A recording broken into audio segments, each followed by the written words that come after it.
Mitay Irol Eyak Loina Shilon Apunbalo Meelal Kangleipak ki sahi ahum Englishing kun manga dagi leshinganiga kunipan fauba tau punaba khankhiba meeoi shinga si lining thau sanamai temple board haying khongbanda wasak lawbugi thauram mama pangthokre Meelal gi nauna thau punaba wasak lawkhiba meeoi shinga dudi waikhong gozen mitay president langoljam nongmai lembi Vice President Oinam Kainahanbi Vice President Paunam Thakaba Mitay Secretary General K.H. Chandrakanta Joint Secretary General Gaishing Panmai Secretary Hill Affairs C. Ais Rahman Secretary Minority Muhammad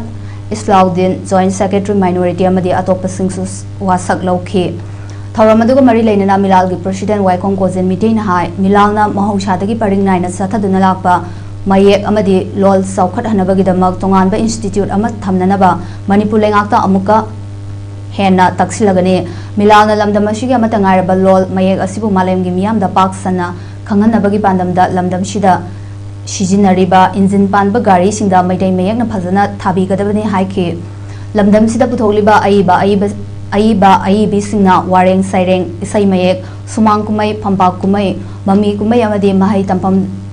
Singda Tamnariba Mitay Lolgi Lyric Singda Lakliba Chatliba Chahi Asigi January Tha Fauba Lonjan Yauhandana Ima Lolna Mayek Chaukhat Anaba Meelalna Honariba Sida Aiba Singnasu Sogat Piu Haiba Wafam Thamki Ngasi Hoi Meelalgi Anoba Wasak Pagi Asi Langdau Chanam Hegi Munda Hoi Bangkok Jabani Hoi Chahi Ohungi Oiba Program 26 over 26 akoina ahambada langi oina akoina nyamda